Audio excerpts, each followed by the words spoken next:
That is awesome. All right.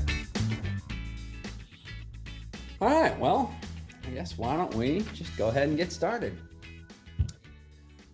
Boom, I like it. Howdy, folks. Drew Hamilton, Region Director for the state of Texas and Louisiana, here with former Lynx Players Region Director, former PGA Tour player, published author, LSU Tiger, man of God, man of faith, family man, Randy Wolff. How are you, my friend? Welcome to the Zoom room. Fine, Drew. Thank you. Doing well. Good. Well, so the point of the Zoom room is just to interview different people throughout the Lynx Players community, and you obviously have a history with Lynx Players. So why don't we start there? How did you find out about the ministry and how'd you get involved? Well, I had heard about the ministry in the 1990s, living in Houston, Texas. Lynx had a presence down there. There was a guy named Joe Merle who really got excited about what Lynx was doing. This is before Jeff Hopper in the group. And he would get professional athletes or the local celebrities to speak at a club. Then we'd go play golf together. So I'd heard about it then. And then my wife and I were involved with a ministry in Colorado for 8 summers called Wind River Ranch. And it was there that I met a guy named David Cook. And this was before Golf Sacred Journey and before he became a published author. But I really liked David. And David was actually on the board of directors of Lynx Players. And the new Lynx Players, which started in like 2000, really started ramping up with Jeff Hopper and the daily devotions and so forth. So in 2005, when he said something to me about Lynx Players, I knew about it from the 90s, but it was a new animal then in 2005. And they were actually, I was leaving Wind River Ranch about that time. And David said, would you be interested in talking to them? And I had an interest. I didn't know what they were going to do or what they were promising or what the future was, but I loved God and I loved golf and I loved what I knew of Lynx Players. And so I attended one of their board meetings, and they were on the cusp of trying to do something which we're very familiar with right now, Drew, and that is getting men together at clubs and getting boots on the ground. So this was the first venture into that arena.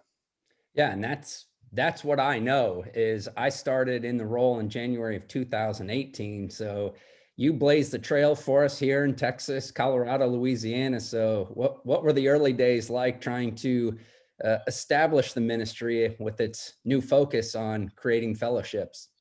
Well, to be brutally honest, which we should be, shouldn't we? I mean, I didn't really know what to do. The template that I knew was to have a celebrity or somebody come in and go to a club and speak and then play 18 holes of golf. And that was the template I used in the early days. 2006, I was not concerned with trying to go to a club, finding a fellowship, although we had some of those and that was on the radar. But and I got burnt out a little bit the first year or so by trying to coordinate an event, getting a speaker, getting tee times, planning what the cost would be.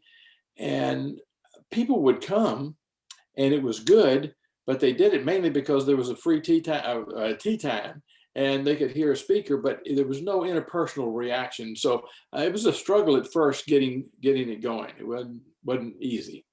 Well, now that you've seen, and obviously with your help, I think you ended up getting over 50 fellowships started or helped leaders along to make that happen. So why do you think the ministry is effective, and why do you think more fellowships keep getting started? Well, the first answer I thought of was it was God's timing. God allowed this. We plan and God directs our steps. But there's something not magical, I don't want to use that word, but there's something profound and good about a group of men or women getting together weekly on a routine opening up God's word, studying together. And by the way, we play golf together. We go out to dinner with our wives or husbands and do things together. And once we started doing that, Drew, I said, well, this works. This is it. I couldn't get enough of that. So we really left that template that I learned in Houston way behind and said, how can I get more fellowships in clubs? And it started a whole new idea for me. Yeah, and that's what I found too. Is I think we'd all agree the effectiveness is in the fellowship. So it's not just getting together and just having a person teach, people listen, have a cup of coffee, and they're on their way.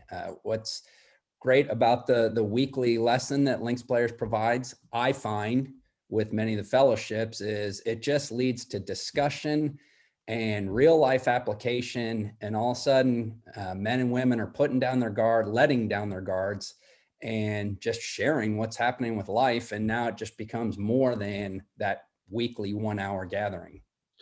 And you just mentioned the daily devotion and the study guide that comes out on Friday. We didn't have that early on. And I don't know what percentage of the fellowships use that now, but that has been a tremendous tool to keep us all together and keep the conversation going. And as you know, I still attend a number of the different fellowships and do the same lesson. And I learned something absolutely new, and they're conducted differently each fellowship. Yesterday was an example, and maybe I had this in mind with this Zoom call, but this was very unexpected. On trail yesterday at the barbecue restaurant, we were meeting, and that little room was taken. They're remodeling it and so forth. So we actually met in the restaurant itself and moved all the tables around. And we started discussing. And I looked around the room at every one of the men there. And this is the 9th, 10th year we've met. And I got emotional looking at the change in each one of these men over this period of time. And it changes me when I see that. And I said, these are not just guys that I study with. These are lifelong friends. They're guys that are going to carry my casket to the grave. You know, these are guys that were in a journey of their faith when we started this, but I've seen them progress to the point where it's now important. I see, like, Woody drives in for an hour, 45 minutes every Tuesday to do this. And when you see that, it changes you. And, you know, I love stories and I love the movies. And there's a great line in the movie from Freedom Writers. Hilary Swank is teaching in this underprivileged neighborhood, and it's a very tough ghetto area, and she's really having a hard time, and her father is having dinner with her and is advising her to quit the job because it's so tough. You know, you need to get out of there for your safety. And she said, well, I can't do it. That I'm involved in this now, and when I see change in others, it changes me. And I thought that was so good, because God uses that to change every one of us. And I see you nod your head, and I know you know what I'm talking about, Drew. And I see the people in your fellowships that are being changed through your calling, and it makes a world of difference. So that's awesome. Well, thank you for sharing that. So you mentioned that, yeah, you're still attending fellowship. So your role in a official capacity as region director, you've retired from that role, but you're still pretty involved in the ministry. Tell us how. Oh, I have nothing else to do. I don't know why I wouldn't do this. I love this. You know, if you ask me what I love to do, it's go to a fellowship, and whether I lead it or facilitate it or just attend, it's something that I have loved to do. And I guess I love it selfishly because these are friends and I love being with them, but I really learned from it. You know, I used to throw away the study guides at the end of the week. You know, here's a new study guide going to the next week. But there's so many one-liners, as you know, there's so many stories that we hear. I want to remember those. So I've started to save those. I don't know what I'm going to do with them, but I love to write stories and hear these stories, and you hear them from the fellowship. So I love continuing to attend. Well, excellent segue there. As you said, you love to write stories, and it sounds like you're compiling more material for a new book. But for those that aren't aware, as I mentioned, a published author, Amazon. You can get his books on Amazon, not one, but two. This is Moments of a Lifetime, another one called Our Daily Light. And real quick, Randy, because you know I love capturing selfies, and that's you on this mountain. And this was in the 90s. So I'm fascinated in how you captured yourself on that mountain. Well, it was not a selfie at the time. But my wife was standing right in the foreground here, and she had my camera, and she shot the shot of me, and it looked like I've come up this precipice to the very top of the mountain. What you don't know, the rest of the story is there's an easy trail that comes around the back over here, and you can come out onto that point. But I love that moment because it was a great ministry in Colorado that we were part of, and it reminds me of mountaintop experiences. Well, and you talk about it in the book. I highly recommend it. It's great. It's a collection of stories from your life. And you know, what's interesting is the side note is living forward by looking back. And we're going to get to one of those particular instances here in a minute surrounding the Byron Nelson. But like I said, for most people, they may not know Randy played on the PGA Tour. It's not something he talks about often, but he did mention his experience in the 1970 US Open in Moments of a Lifetime. But my favorite story of your playing career happened at the Byron Nelson here in Dallas, and it involved your wife, Carol. And so I would love to turn over the platform and let you share that story with the audience. Okay. And it's not like I had this opportunity week after week after played the tour for 5 years, and this is really probably the closest I ever came to winning. I finished fifth, but it was 2 strokes back, and it was the last round, the last day, the Byron Nelson on the 10th tee, and as I remember, Drew, also there wasn't a lot of pressure because I was chasing, and it was fun because I was playing well. And so I got to the 10th tee, and then I made the mistake of looking at the leaderboard, and there it was. They said Wolff and Nicklaus and Palmer. And I looked behind to the 9th green, and there were thousands of people down the fairway and around the green. And that's when my wife coined this beautiful expression. She looked over there and she said, "Look, there's Arnie's Army and Jack's Pack." And then she looked at the 10th tee where the leader was, and she said, "And here we have Randy's relatives." So she also likes to point out, Drew, that that was because we were in Texas, in Dallas playing. Had it not been there, it would have been Wolff's wife. So, but and for those who like visual, cues, this was at Preston Trail, correct? Right. Yeah. So the 10th tee, yeah, the ninth green is not very far away. Very easy to see from the 10th tee. So great visual. Well, thank you for sharing that one. And then speaking of Byron Nelson and one of your times there, you had a caddy there. And again, living forward by looking back, I'm guessing as you were playing in the tournament on this particular week, you wouldn't have foreseen what would happen. What is this? 50 years. 50 years later? Exactly 50, yes. And the story I just told you, I've told many times, and there was a guy in our local fellowship here in Rockwall named Larry Parks, and Larry loved the story about Arnie's Army, and so he's on the practice tee at Waterview Golf Club here.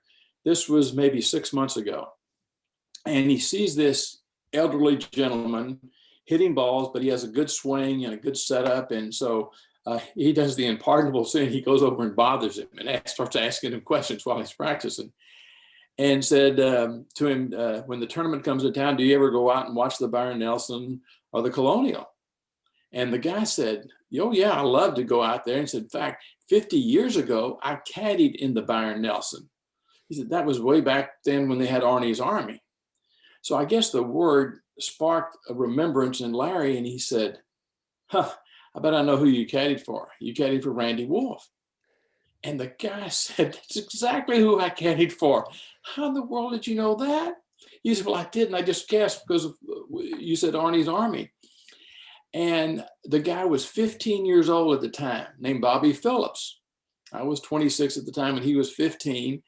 And I got him in the parking lot of Preston Trails. You know, here was the caddy pool. We didn't have, we didn't have tour caddies like that. Some of the others did, but so we got somebody from the caddy pool. And so I said, I got to see the guy again. 50 years since I've seen him. So I took he and his wife out to lunch, my wife and I, and really connected again. And he remembered some things that last day that were fun. And we laughed and giggled and so forth. And so I started sharing our faith journey with him and gave him a book and so forth. And I said, I want to follow up on this and have lunch with him again sometime. Well, a week goes by and I get a call from his wife. And his wife summarized their statement and said, we've been going through a lot in our lives, and what perfect timing this is. What do we do? How do we take the next step in our faith journey? You had mentioned coming to your life group, your Sunday school class. We'd like to do that. And then how do we get baptized? And I said, I know a guy. And so I invited them to our church, Lake Point, and had the honor and privilege of baptizing both Mary and Bobby Phillips. And now they're continuing to come to our life group. And I was with them this last Sunday, and it's renewed a friendship, but it's renewed a faith journey for all of us.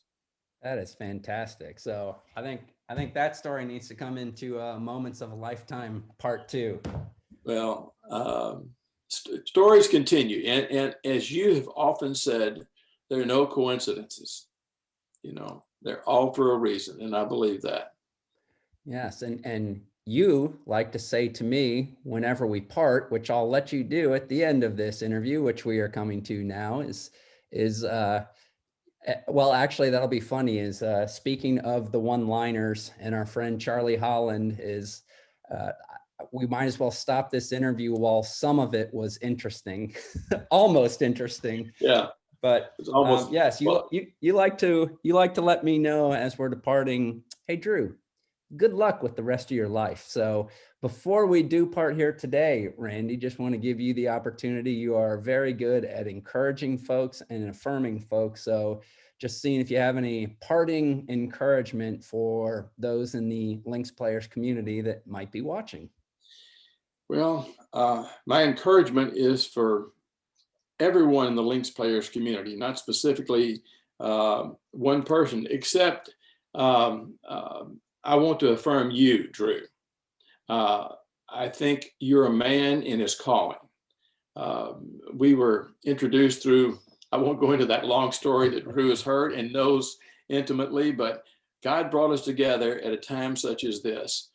And I couldn't be more grateful or more honored to have someone like Drew, who is anointed by God in his calling to do the work that the work that he loves to do.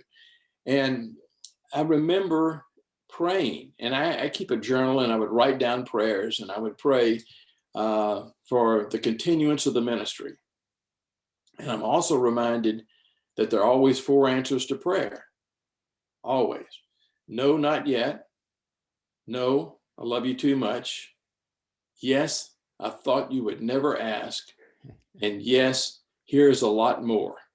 And Drew Hamilton is a result of the last, here is a lot more. So keep it up, Drew. We love you, and good luck the rest of your life. Oh, Randy Wolff, thank you so much for being a part of the Zoom room. And for those in the Lynx Players community, we plan on having several events throughout this year and the coming years, and you can be assured that Randy will be there. So if you would like to meet him, just let me know, or just attend some of these events, because he will be at many of them. So Randy, thank you so much for your time today. Thank you, Drew. All right. Peace out. All right.